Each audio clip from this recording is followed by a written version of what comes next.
e agradeço mais uma vez o convite para falar na abertura desse encontro de líderes de campo. Prometo não falar mais essa palavra hoje. Mas depois, essa é a primeira palestra, eu tenho o privilégio de fazer todas as perguntas e não dar nenhuma resposta. Porque é o dever dos outros oradores responderem tudo o que a gente quer saber sobre esse tema, que é o trabalho ministerial em um novo normal. Então, obrigado, Ricardo, depois eu pago a propina necessária para ter recebido essa possibilidade. Vou lançar as questões, espero, e a gente depois vê pessoas bem mais preparadas resolver as perguntas que vierem. O plano é eu fazer uma exposição de 30 minutos e termos 20 minutos de você interagindo, conversando. Não sei como é que nós vamos fazer, mas a ordem, tudo será feito com decência e ordem, não é? Vamos conseguir. Então, primeiro uma pesquisa qualitativa que eu fiz rapidamente, alguns de vocês responderam, sobre a pandemia. Ixi, esse foco está ruim ou meus olhos que não funcionam? Acho que sou eu mesmo, né?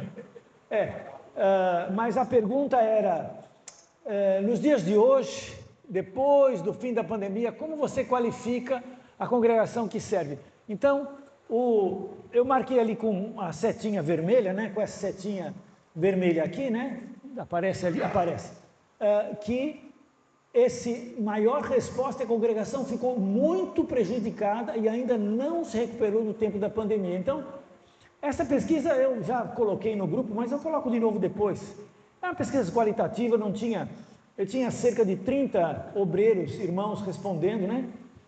Mandei para alguns não consegui, enfim, mas depois quem quiser executar a mesma pesquisa em outro ambiente, quem sabe obter outro resultado. É qualitativo, não é nada científico, mas só queria ter uma ideia, porque me pediram, fala sobre o ministério cristão no novo normal. Eu falei, bom, novo normal, eu vou falar do ministério cristão há 20 anos atrás, quando eu trabalhava tempo integral com uma igreja. Eu estou há 20 anos na academia, 20 anos estudando, ensinando só em seminários, né? Eu estou fora do ministério nesse sentido. Então, perguntei para os verdadeiros ministros. Também me disseram, numa segunda questão, em comparação com os números antes da pandemia, a frequência aconteceu o quê? O número diminuiu. 46%, agora 16,7% diz que aumentou. Então eu não sei, de repente a congregação tinha 3, agora tem 4, aumentou, não é? 33%, é um aumento imenso. Eu não sei o que é isso, mas eu chamo a atenção que diminuiu, e em alguns casos, aquele vermelho ali, 25, um pouco, 26% diz que não aconteceu nada. Também tinha uma pergunta sobre a oferta, como é que ficou? Olha, 40% disse que ficou igual, ou os irmãos não davam nada e continuam não dando nada, né? Que é muito comum, você está rindo porque é verdade, né? Ou realmente a gente conseguiu com o Pix, com esse negócio, manter o ritmo. A congregação em Boa Viagem fez isso. Eu vi que nós não caímos, por causa os irmãos mandaram dinheiro eletronicamente. Até ficou um negócio. Hoje em dia eu não ando mais com dinheiro. Nunca andei com dinheiro, né, Ricardo? Mas eu não ando mais com dinheiro de papel, né? Chega no domingo, eu passo um Pix. Acabou essa história de eu ser assaltado, né? E agora não tem desculpa, esqueci o dinheiro. Pague aí, rapaz, está com o celular, pague agora a oferta. Eu não sei se está acontecendo isso, mas comigo aconteceu. Também, em comparação com os números antes da pandemia, o número mensal de batismos, olha aí, 33,3% diz que ficou igual. Nós batizávamos tanto antes da pandemia como depois. Agora, se você não batizava ninguém antes da pandemia, não batizou ninguém depois da pandemia, ficou igual. Isso aí é perigoso. Agora, eu achei o pessoal dizer 36,7%, aqui na setinha vermelha, que diminuiu o número de batismos, eu acho que faz sentido. Porque se disseram no primeira pergunta que a igreja perdeu muita coisa, perdeu o quê? Não perdeu muito dinheiro, parece, mas perdeu batismos. O número de jovens ficou igual. 40% diz que o número de jovens... Eu coloquei as interrogações por quê? Vou fazer a pesquisa aqui agora. Eu ia fazer com um negócio eletrônico, mas a internet aqui é pobre que nem a princesa consegue. Então, vamos lá. Aqui, levante a mão, na sua avaliação, se a sua congregação tem muitos jovens, levante a mão, muitos jovens. Fique com a mão levantada. 1, 2, 3, 4, 5, 6, 7, 12 pessoas, obrigado, acho que é 12.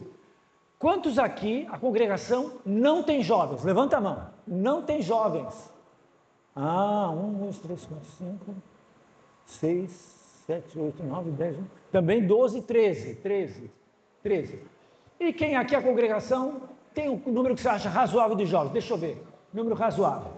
Tá bom, acho que a maioria acha que tem um número razoável de jovens. Mas eu achei que esse número aqui é problemático.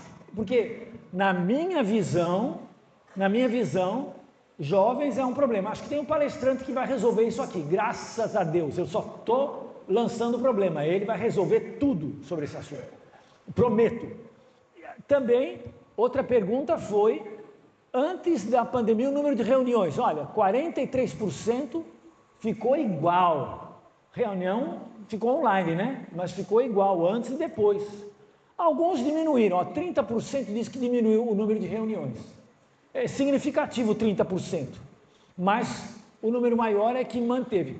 A Igreja de Cristo, a nossa fraternidade, uma coisa que é a nossa identidade, são as reuniões. Nós somos uma igreja de reuniões.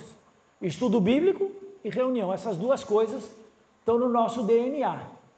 Então, eu fico feliz que nós não perdemos nossa identidade. Aí, mídias sociais usadas durante a pandemia, as igrejas usaram mais de uma mídia.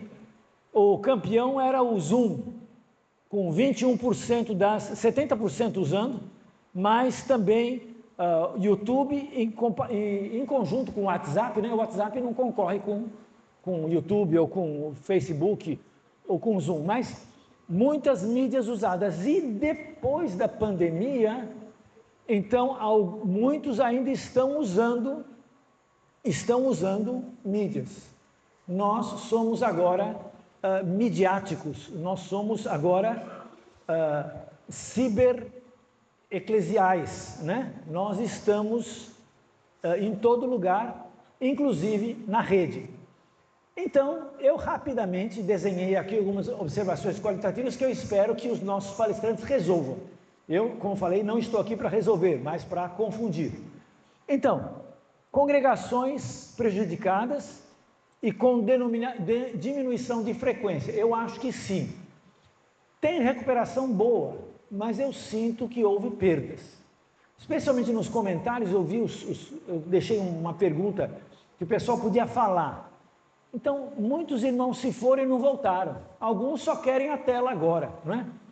E aí, uma dificuldade. Eu coloquei uma possível estagnação nos jovens, no batismo e na oferta. Embora os questionários digam que ficou tudo mais ou menos bem, eu gostaria de pensar que congregações realmente estão bem no número de jovens, nas ofertas e nos batismos. Pensar nisso. Metade continua com as mídias sociais. Então, o novo normal significa que nós somos igreja, povo de Deus, que não pode mais largar o uso dos equipamentos, porque estamos num novo normal. O que é esse novo normal? As pessoas gostaram.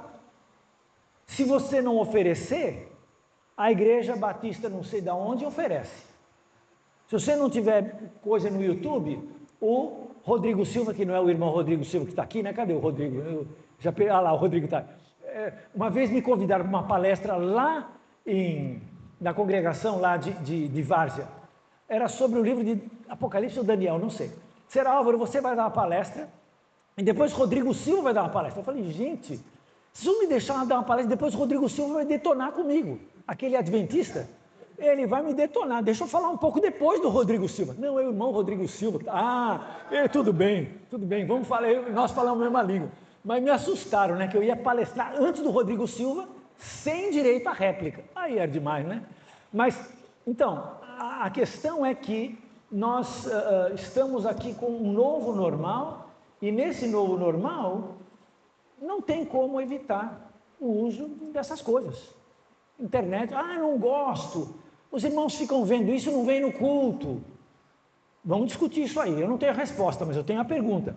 Isso aí está caracterizado. E a palavra que mais apareceu nos comentários dos obreiros, de vários assuntos, retornar os irmãos, retornar a comunhão, retornar os batismos, retornar. Retornar parece em hebraico teshuvah, né?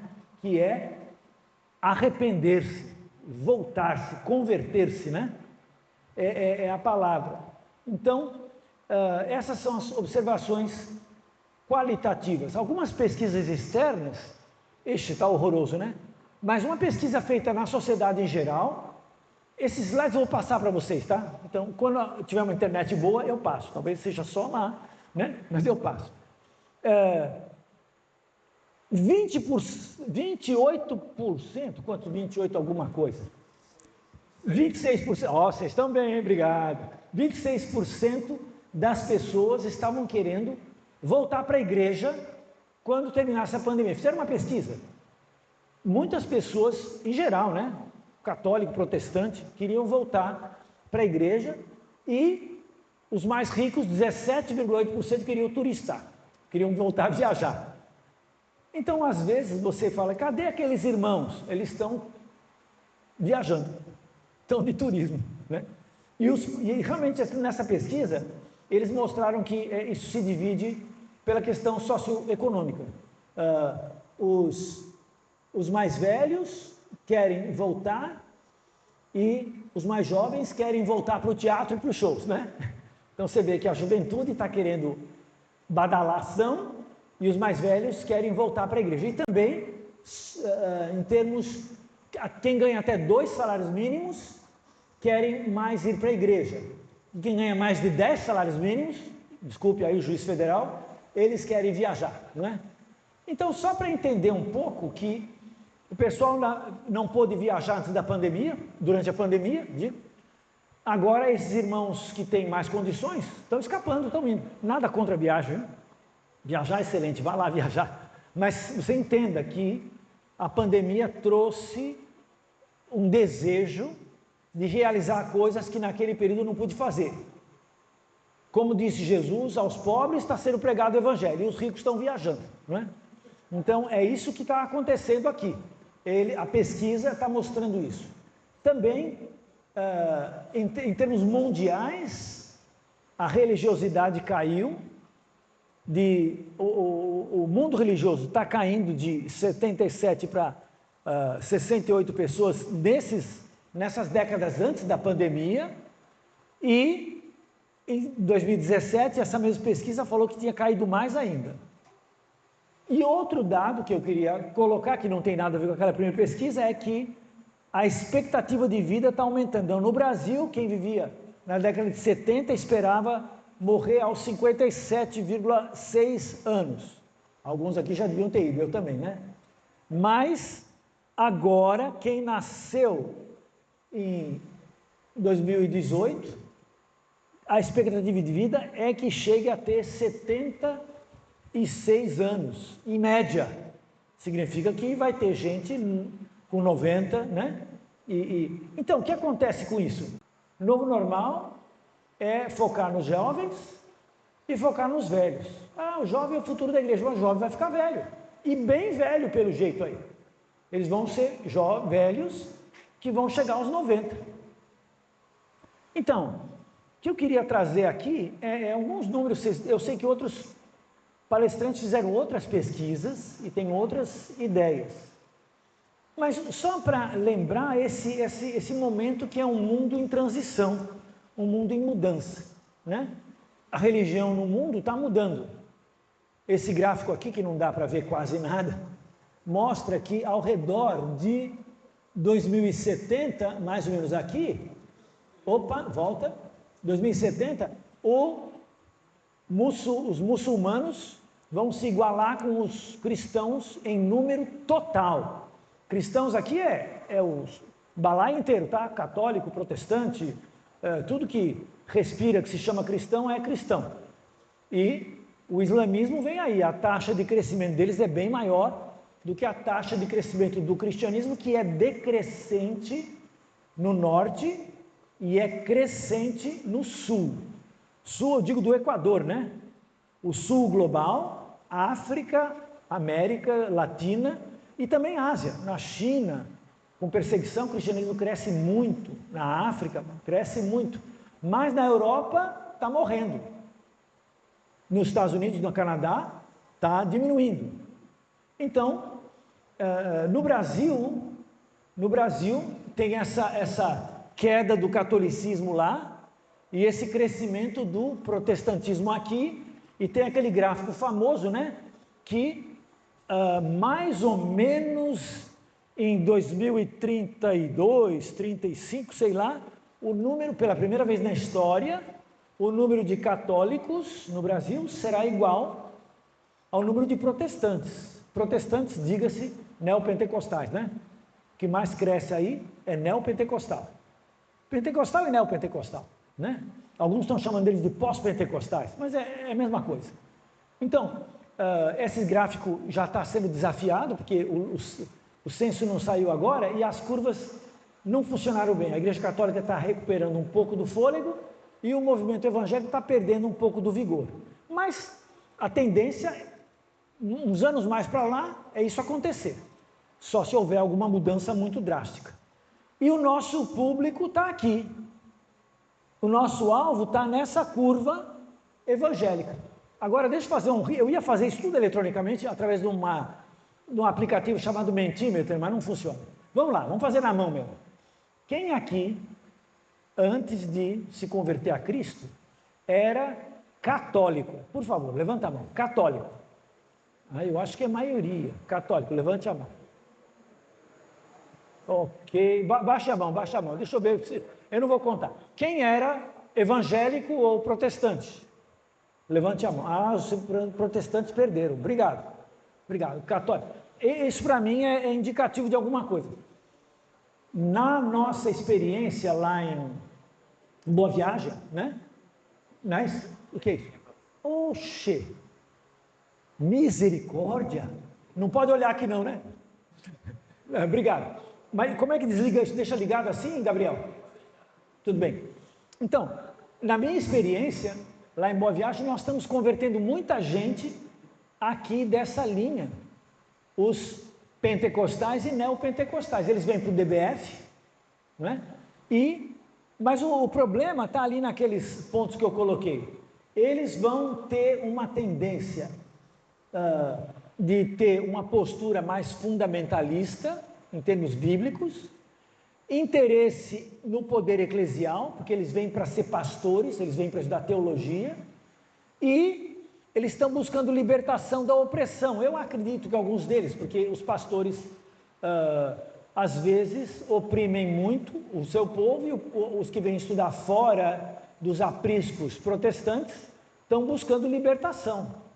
Agora, eu temo que essa busca por um título de teólogo ou de curso de teologia faça deles pequenos pastores depois, né? De querer fazer com outros o que foi feito com eles. Mas é só uma preocupação, não tenho resposta. Bom, falando isso então, eu queria dizer que nós estamos num momento histórico que temos que pensar o que está acontecendo nesse mundo. Então, na verdade, a pandemia vai ser uma espécie de marco histórico temporal. Eu vejo pessoas falando o mundo pré-pandemia, o mundo pós-pandemia. É como o ataque das Torres Gêmeas nos Estados Unidos. Tem gente que fala o mundo antes daquilo e o mundo depois daquilo. Mudou. Se você viaja de avião, pelo menos mudou muito. Mas mesmo em outras áreas, mudou. Se você falar do mundo antes da queda do Muro de Berlim, depois, mudou muito. Enfim, a pandemia marcou um momento histórico importante. O mundo pré-pandêmico, antes da pandemia, era um mundo pós-moderno já. Tudo é interpretação. Na verdade, significa que você não tem verdades absolutas. É uma frase do Nietzsche, né? Tudo é interpretação, tudo é um jeito de entender as coisas. Isso já estava funcionando naquela época e provavelmente continua. É o mundo da pós-verdade. Em 1916, o Oxford Dictionary, que faz todo ano a escolha de uma palavra, a palavra do ano, a palavra pós-verdade foi escolhida. O que é pós-verdade? Pós-verdade é a ideia que qualquer coisa, verdade ou mentira, sendo repetida e sendo publicada com força suficiente, se torna verdade. A verdade não é objetiva, a verdade é o que consegue se impor como verdade, né? Então, é um pouco de marketing, um pouco de propaganda, um pouco de retórica, mas o mundo da pós-verdade. Então, o que vale, o que é verdade? Quem grita mais alto, quem tem uma rede de televisão para dizer o que é a verdade, quem tem os meios de comunicação, quem tem dinheiro. A verdade é aquilo que ele vai dizer. Isso é o mundo antes da pandemia. E o mundo globalizado. O que acontece com o mundo globalizado? Quando o mundo era pequenininho, eu na minha vila, só conhecendo as pessoas da minha vizinhança, tudo era normal para mim. De repente eu fui para a cidade grande. Na cidade grande encontrei pessoas que pensam totalmente diferente do que eu. Tem outra religião, tem outra ética, tem outros princípios, até fala outra língua. Aí esse encontro com essas pessoas gera uma dissonância cognitiva, ou seja, aquilo que eu acreditava que era uma coisa só, agora tem várias. Eu pensei que todo mundo pensava que a família era assim, todo mundo pensava que Deus era assim, todo mundo pensava que a igreja, agora tem tantos conceitos assim confusos, e essa dissonância cognitiva acaba gerando então uma barganha. O que é a barganha? Bom, já que esse cara, ele é contra o meu pensamento, uma forma de barganhar é matar, vou matar ele. Matar o cara é um jeito de acabar com o meu problema. Ele pensa diferente, eu mato ele, agora só meu pensamento se impôs. Matar, isolar, fugir, me retirar. Então, tem várias formas de fazer uma barganha para eu conseguir manter o que eu penso em face da diferença.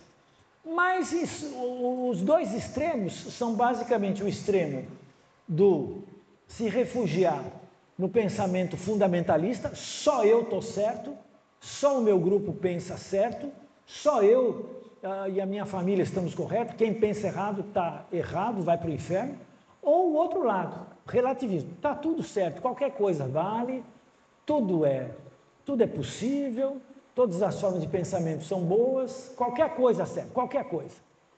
E geralmente a maioria fica no meio termo. O que é o meio termo? Os nossos irmãos vão acreditar muito na Bíblia, mas também um pouquinho no candomblé. A Bíblia é a palavra de Deus, mas quando o padre fala também tem que respeitar, né? Um pouco lá, um pouco cá, um pouco aqui, um pouco ali. Essa é a forma como o mundo antes da pandemia estava rolando.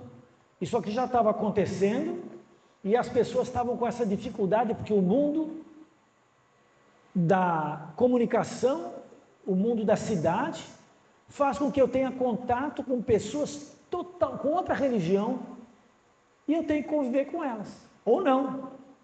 Aí vem a pandemia, que gerou isolamento social, uma virtualização da vida. A gente viveu na tela por 2 anos, basicamente, tudo na tela, mas só quem fazia serviços essenciais foi lá fazer. Muitos de nós ficamos no seminário, a gente ficou trancado em casa dando aula, pela tela. Politização da informação. Como a informação vem por meio de canais que a gente não controla, que outros controlam, eles controlaram a informação para lhe agradar. Se você gosta de um assunto, ele não quer nem saber, ele dá aquele assunto para você. Se você não gosta do assunto, ele bloqueia aquele assunto para você, porque ele quer te fidelizar no uso do meio de comunicação. O conteúdo não interessa, o importante é ter a tua conexão. Então, nesse mundo, com a politização da informação, e a polarização da resposta, a gente ficou muito, cada um no seu ambiente, a pandemia transcorreu. Não se saía muito das bolhas, não. Só alguém que tivesse muito conhecimento para sair daquilo que... Por exemplo, o Facebook. O Facebook só me oferece aquilo que ele sabe que eu gosto. Se eu disser que não gosto de um certo assunto, ele não mostra mais. Porque o Facebook me respeita? Não. É porque o Facebook não quer me perder como freguês. Se eu gosto de pornografia, ele vai ter alguém falando de pornografia, né? Ele vai mostrar bastante pornografia para mim. Por quê? Porque ele quer o freguês. Mas se eu disser que eu não gosto de pornografia, ele vai cortar a pornografia. Por quê? Que não quer perder. E o Facebook tem algum princípio ético? Nenhum. Nem. Só dinheiro e máquina. Então, o que acontece? Nós ficamos muito polarizados, ficamos fechados. E agora, no mundo pós-pandemia, nós estamos com tudo isso. Mundo virtualizado, muita coisa nós temos, não conseguimos mais largar o celular, não é? Não conseguimos mais largar a vida virtual. A politização e a polarização estão aí, não só política, tá?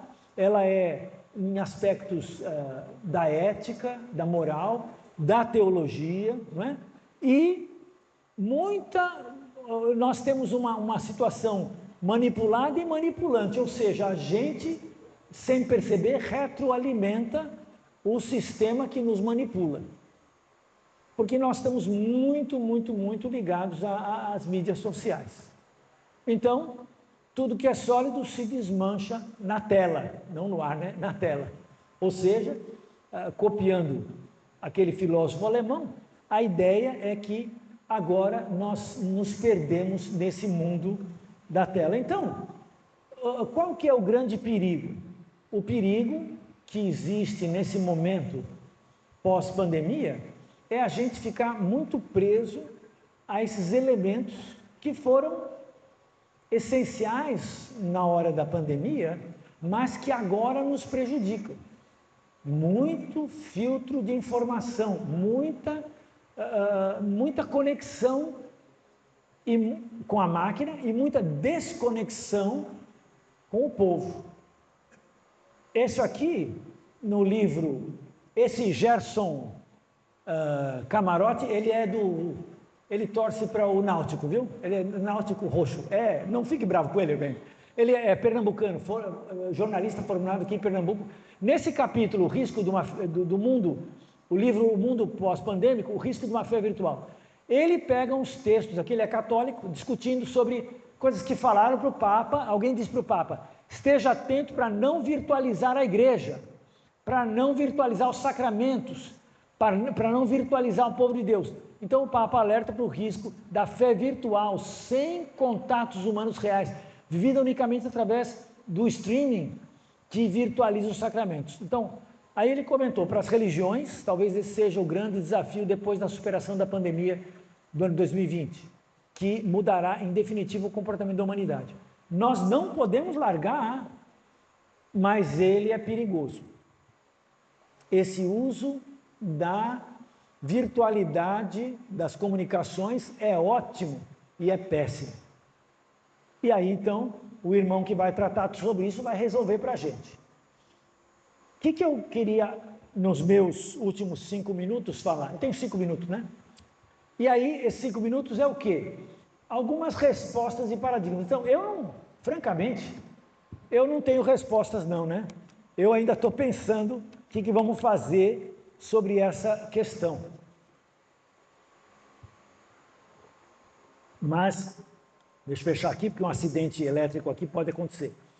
Mas o fato é que, uma vez a igreja enfrentou 2 grandes pandemias. Os cristãos do 2º e do 3º século enfrentaram uma peste que assolou o Império Romano em 165 e outra em 251. Essa aqui não sei se era varíola ou alguma gripe, mas uma doença que veio lá para o Império Romano pela primeira vez e matou aquele tipo assim, um quarto, um terço das pessoas, né? o médico da época, famoso Galeno, ele ficou tão preocupado com isso que ele fugiu da cidade e hoje os textos dele mal descrevem a doença, que quem ficava pegava e morria. Então os médicos, pernas para que te quero, foram para cidades dentro do interior e as grandes cidades, como Roma, como Alexandria, como Antioquia, que eram acúmulo de gente, imagina, pandemia e aglomeração. Morreu muita gente. Mas a igreja e o cristianismo cresceram no meio dessas crises. Aí tem um estudo bem legal daquele Rodney Stark, O Crescimento da Igreja Primitiva, um livro publicado pela Paulinas, vale a pena ler, os números dele são muito incrédulos, mas o raciocínio é bem legal. O que aconteceu? Ele vai ter 3 teses basicamente. As epidemias acabaram com a capacidade de explicação e consolação do paganismo e das filosofias helenísticas. A pandemia naquele mundo antigo fez as pessoas pensarem, o que os deuses estão fazendo? Por que os deuses estão nos matando? Eles não sabiam por quê. Na verdade, era vírus, era doença orgânica, mas para eles eram os deuses, né? Aí os pagãos disseram, poxa, fizemos os sacrifícios, honramos os templos e a peste vem. Depois de cada epidemia, os cristãos compunham um percentual maior da população, mesmo sem acréscimo de novos adeptos. Por quê? Porque os cristãos faziam o seguinte, quando uma pessoa ficava doente, os cristãos iam cuidar dele. E, gente, era doença que, você dando alimento, dando água, né? Tem uma taxa de sobrevida, uma febre forte, né? Se você deixar o cara com febre sozinho, ele morre. Mas se você der uma assistência, tem uma boa taxa de sobrevivência. Os cristãos não iam assistindo os outros cristãos e quando eles viam um não cristão no bairro que estava doente, eles também assistiam a ele. Mas o que acontece? Se você assiste, você pega a doença e você fica doente. Mas aí, quando eu ficava doente, eu cuidei dele, né? Mas quando eu ficava doente, outro cristão vinha cuidar de mim. E os pagãos? Ninguém cuidava dos pagãos. Se não fosse um cristão cuidar, os pagãos não cuidavam dos pagãos. Quando alguém na família de um pagão ficava doente, os outros, picavam a mula e ele morria. As taxas de morte entre os pagãos eram maiores que as taxas de morte entre os cristãos. Por quê? Os cristãos não tinham nenhuma tecnologia médica melhor, só assistiam, ficavam doentes, mas aí alguém vinha e cuidava dele, e quando ele estava bom, por sua vez, ele estava imunizado, ele continuava cuidando, parecia um milagre. A peste não pega nesses desgraçados, mas pega em quem não é. Mas não era coisa aparentemente, claro que é, né? Não era aparentemente magia, era biologia. Se você é cuidado e depois se cuida, recebe cuidado, você tem mais. O que acontece? Os pagãos que se recuperavam pelo cuidado de um cristão, pensavam, minha família só tem salafrário, me abandonaram aqui para morrer. E esses caras nem me conheciam, vieram aqui cuidar de mim, eu vou frequentar a igreja deles. Quero mais saber da minha família. O vínculo familiar que antes impedia ele de se converter ao cristianismo, acabou. E eles começaram a se tornar ligados aos cristãos. Então, o cristianismo cresceu porque eles tinham maiores taxas de sobrevivência pelo cuidado que eles tinham com os seus e com os não cristãos. E aí, os não cristãos perderam aqueles vínculos que os impediam de ser cristãos. O resultado é que nas duas pestes, o cristianismo cresceu assustadoramente. Sem falar dos batismos. Sem falar de batismos. Então, o que acontece? Justamente, o grande milagre do cristianismo é cristianismo. Se você pratica o que Jesus ensinou, eu não sei como, mas funciona muito bem. Eu não entendo nada de medicina, eu não entendo nada das pestes, mas Jesus mandou ajudar o desvalido. Eu não vejo como isso vai ajudar muita coisa, mas eu vou ajudar. O resultado foi que o cristianismo autêntico deu fruto, as crises se tornaram oportunidades, e esse amor, essa compaixão, essa convicção deles de viver o cristianismo gerou um grande resultado em termos de crescimento. Então, o modelo que eu tiro da história é aquilo que eu vejo justamente em Atos 28, pelo menos um versículo, né? Senão esse cara foi lá e falou, não citou um versículo, tem um versículo citado. O que eu vejo em Atos 28, 1 a 10. Paulo naufragou, está molhado da cabeça aos pés, está ensopado, veio nadando, ele tinha prática, já tinha naufragado 2 vezes antes, ele já sabia. Esse era o 3º naufrágio de Paulo, né? Experiente ele em afundar barco. Nunca viajo com o Paulo, que ele é pé frio. Mas, enfim, ele estava lá arrumando uma fogueira e uma cobra pega no pulso dele. Ô, desgraçado, esse aí é miseravelmente, é um bandido. Escapou de morrer no mar, a justiça mata ele na terra, né? Ele balança lá a víbora no fogo, fica tranquilo, o pessoal pensa, daqui a pouco vai inchar e cair morto. E o cara continua cuidando dos outros. Eles pensam, nada, que demônio, nada, esse cara deve ser um deus. A cobra pica ele, ele não fica doente, né? E ele, depois daquilo, ficou sabendo que o pai do principal da ilha, do Públio, estava com disenteria. No mundo antigo, disenteria e idoso significa morte. No mundo antigo, disenteria é uma doença mortal para velho. Para nós não é, porque a gente toma um negócio e segura, né? No mundo antigo não tem esse negócio para segurar, o cara vai derreter até morrer. Então, o Paulo foi lá e curou esse homem dessa doença mortal. Seria hoje curar de câncer. Aí a ilha inteira ficou sabendo. Todo mundo trouxe os doentes. Paulo curou todo mundo. E a partir de então, Paulo virou celebridade VIP na ilha de Malta. Né? Até hoje, lá na ilha de Malta, eles se gabam do local onde Paulo esteve. Né? Não sei se é real, mas guarda a memória do local. Então, serviço, participação nas dificuldades das pessoas, compartilhar o dom de Deus.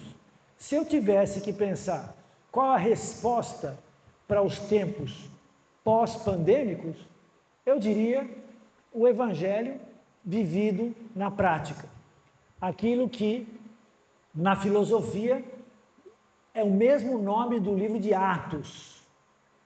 Em grego, o livro de Atos é praxis, ton apostolon. Praxis, na filosofia grega, é a ação que você faz, que não só modifica o meio, mas modifica você. É uma ação que você realiza, que transforma aquele substrato sobre o qual você age, mas te transforma também junto com ele. Não é uma ação isolada, é uma ação que você entra no processo de transformação. Então, que os atos de Deus sejam feitos por meio de nós nesta segunda fase pós-pandemia. Muito obrigado. Eu tenho agora...